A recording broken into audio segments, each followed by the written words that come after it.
penglihatan yang baik itu Mas Anto dapat membawa kita dalam kehidupan yang lebih teratur Pastinya. dan juga pasti kenyamanan dan juga menyenangkan ya. Nah, karena dengan memiliki penglihatan yang baik, maka pola kehidupan kita sehari-hari itu dapat berjalan dengan lancar dan juga tanpa hambatan ya Mas ya. Pastinya. Ya. Nah sebaliknya, jika penglihatan kita memburuk, maka rutinitas yang biasa bisa kita jalani dengan baik, dengan lancar, maka akan terkendala pastinya. Nah bahkan ada beberapa penyakit yang muncul yang dapat menyebabkan penglihatan kita menjadi buruk kalau kita tidak mendeteksi lebih dini, Mas Irfan. Nah, pentingnya pemeriksaan mata secara berkala ini lebih dari sekedar memastikan bahwa penglihatan dalam kondisi baik. Nah, berikut ada 5 argumentasi mengapa pemeriksaan mata itu penting dan mengapa kita harus melakukan pemeriksaan mata berkala. Untuk itu menjaga kesehatan dan kebugaran diri pastinya. Nah, yang pertama adalah pemeriksaan mata pada anak, Mas. Ya, ini dapat meningkatkan nilai akademik pastinya ya. Karena dengan cara pemeriksaan lebih dini, kita bisa mengetahui permasalahan si anak ya. Ya, jadi pemeriksaan mata secara berkala ini salah satunya cara memastikan anak dapat melihat dengan jelas, nyaman dalam proses belajar di kelas pasti, Mas. Nah, ini juga satu-satunya cara untuk mengetahui dengan pasti apakah anak-anak dapat melihat dengan baik, terutama untuk kegiatan olahraga, kegiatan di luar ruangan pastinya. Nah, biasanya kan anak-anak di keluhan awalnya tuh kalau lagi di kelas tuh, yang lebih tahu justru guru atau wali kelasnya ya, memberitahukan ke orang tuanya biasanya. Selanjutnya, untuk saat ini ya anak-anak lebih fokus terhadap gadget nih Mas Irfan, yang baiknya dimiliki sendiri atau dipinjamkan oleh orang tuanya nih.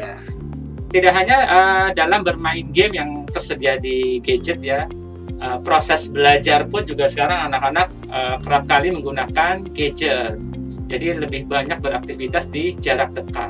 Untuk itu kita sebagai orang tua pastinya harus lebih memperhatikan kesehatan penglihatan anak agar tidak menjadi buruk di kemudian hari. Baik, Mas. Lalu tips kedua nih Mas, atau argumen kedua yaitu miopia sekarang sudah menjadi epidemi pastinya. Nah, maksudnya apa sih? Karena jumlah anak-anak yang mengalami rabun jauh atau kita sebut miopia berkembang terlalu cepat dari tahun ke tahun, Mas.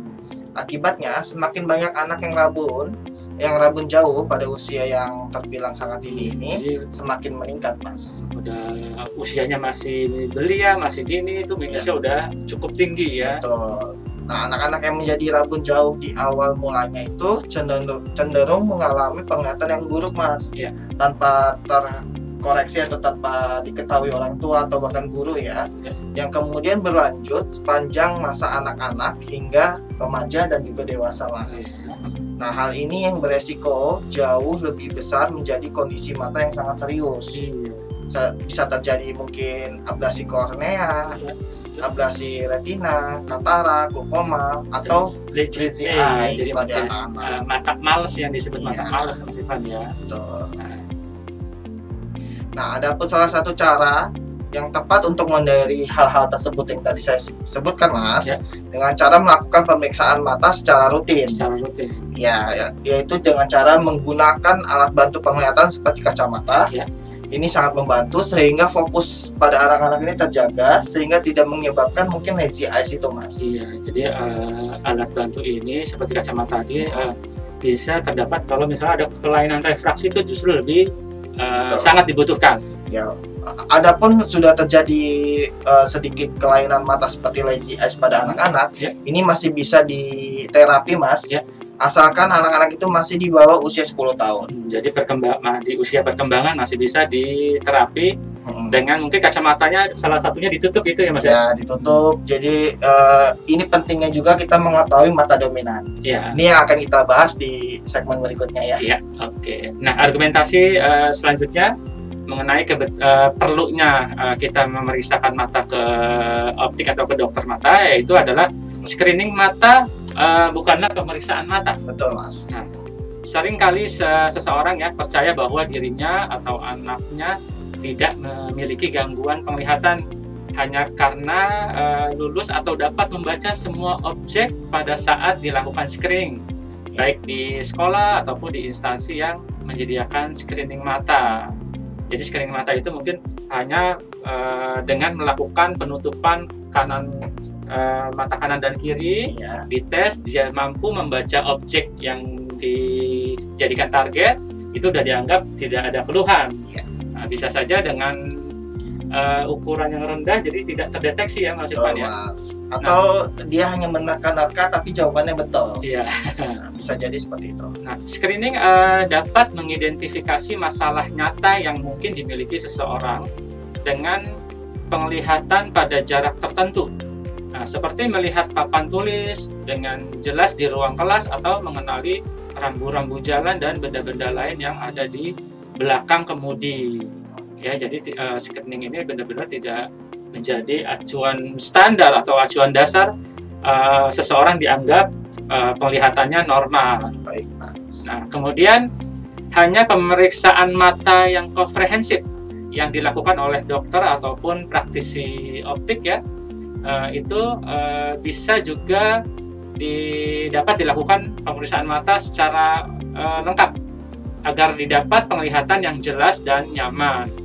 Bahkan di dokter mata dapat mengetahui kelainan lain yang menyebabkan penglihatan menjadi buruk seperti glaukoma, katarak, dan lain sebagainya tadi disebutkan sama Mas Irfan. Okay. Nah, tadi kan Mas menyebutkan glaukoma ya Mas ya.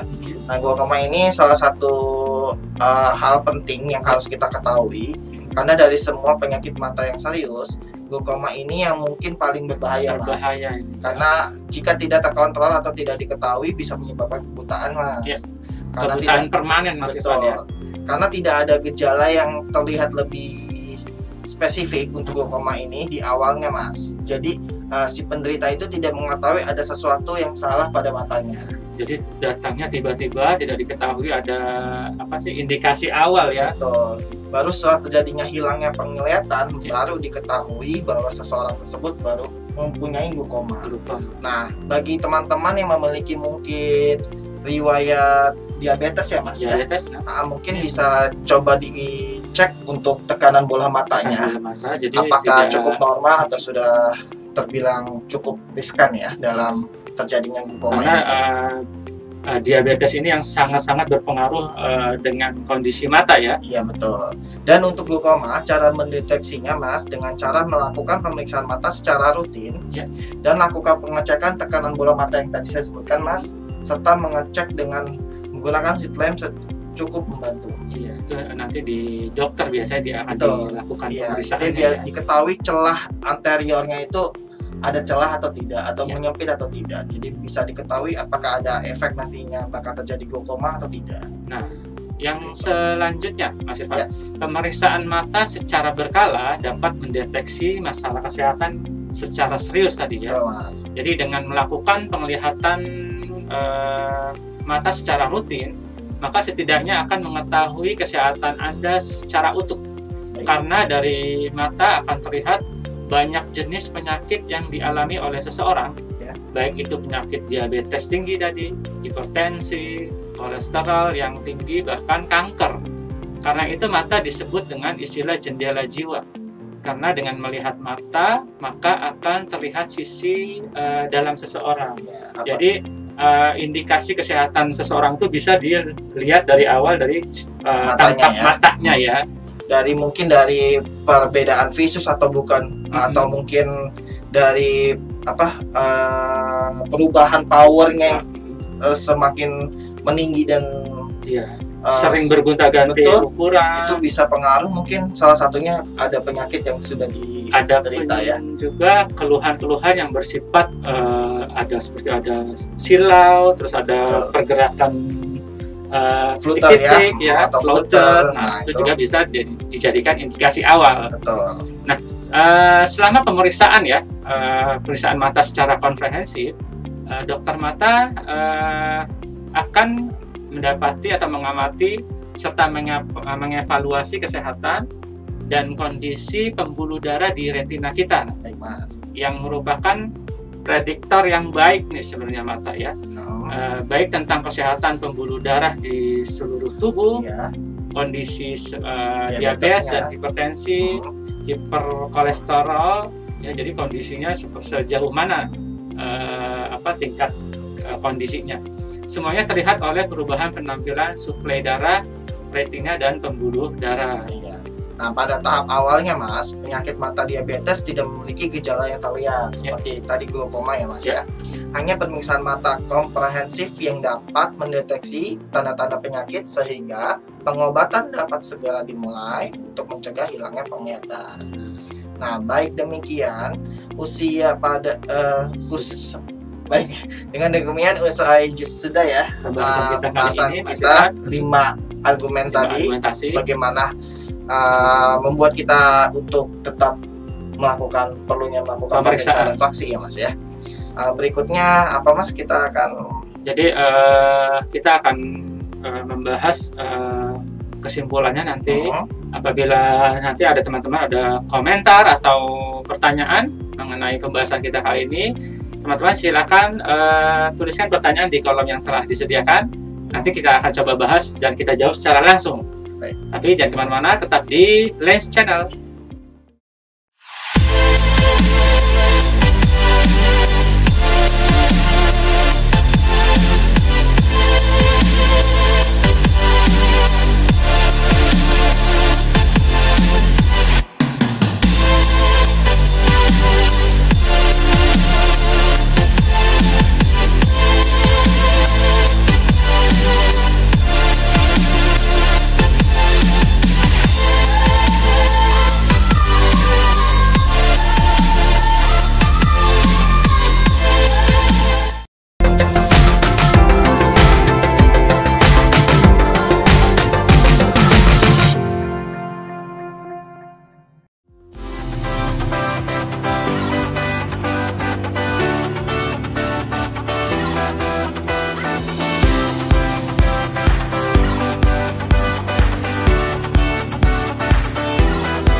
Ya, masih bersama dengan kita berdua di Lens Channel.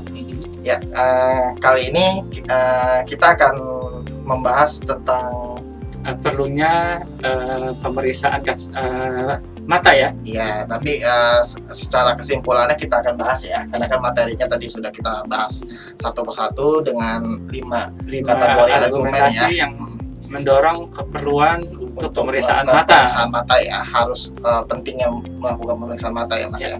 Nah, kesimpulannya pertama untuk anak-anak sangat mudah untuk mendeteksi apakah anak-anak sudah mulai mengalami gangguan terhadap penglihatannya, yaitu dengan cara mungkin jika orang tua sudah melihat anaknya melihat dengan cara menyipitkan matanya, memicingkan atau harus dimiringkan melihatnya, itu berarti tanda salah satu cara anak-anak sudah mengalami gangguan terhadap penglihatannya Mas ya. Entah itu miopia, hipermetrop ataupun astigmat silinder ya.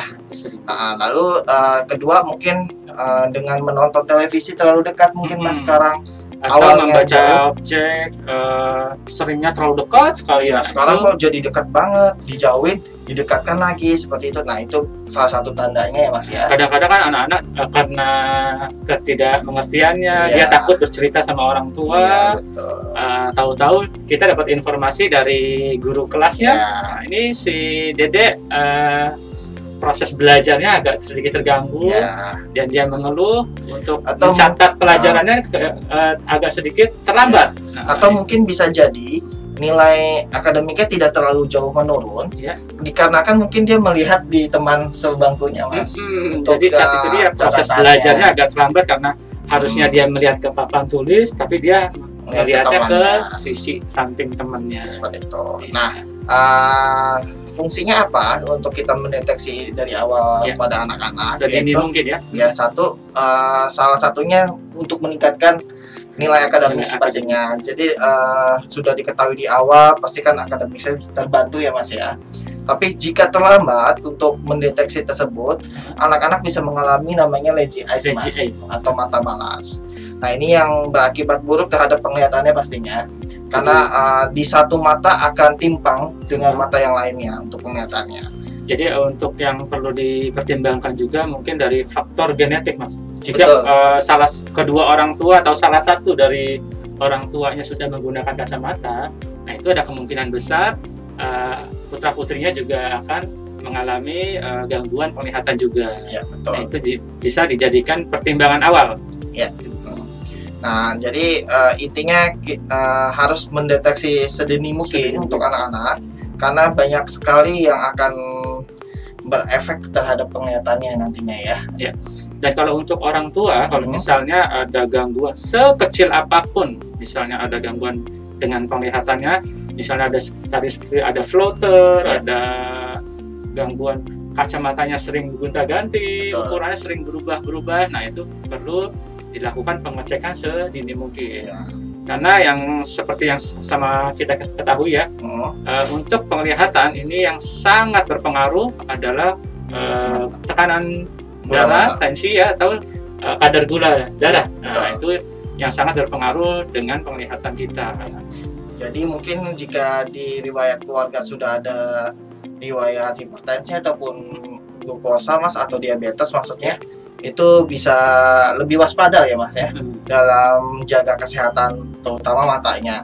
Karena bagaimanapun penyakit-penyakit itu penyakit yang diturunkan, Mas. Ya, terutama kalau misalnya dari pihak ibu sudah mengalami diabetes, nah itu untuk putra putrinya akan lebih tinggi persentase yang akan diturunkan ke anaknya ya. Iya, untuk itu sering-seringlah melakukan pemeriksaan mata, karena dengan demikian kita bisa mengontrol penyakit kita yang dialami seperti apa. Iya, sedini mungkin. Iya. Nah, mungkin kita udah sampai pembahasan terakhir. Betul. Jika nanti ada pertanyaan dari teman-teman mengenai pembahasan kita kali ini, teman-teman bisa langsung tulis di kolom komen. Kita akan jawab secara langsung ya. Di kolom komentar juga ya, kita akan jawabnya ya. Demikian berakhir sudah live streaming kita kali ini. Terima kasih atas partisipasinya dan mohon maaf atas kesalahan kata atau sikap. Ya. Nah, jadi terima kasih atas kebersamaannya. Atas nama kerabat kerja yang bertugas, kami mengucapkan terima kasih. Jika Anda terpaksa keluar rumah, jangan lupa pakai masker, ya pelindung. Jaga jarak 1 sampai 1,5 meter. Ikuti instruksi pemerintah.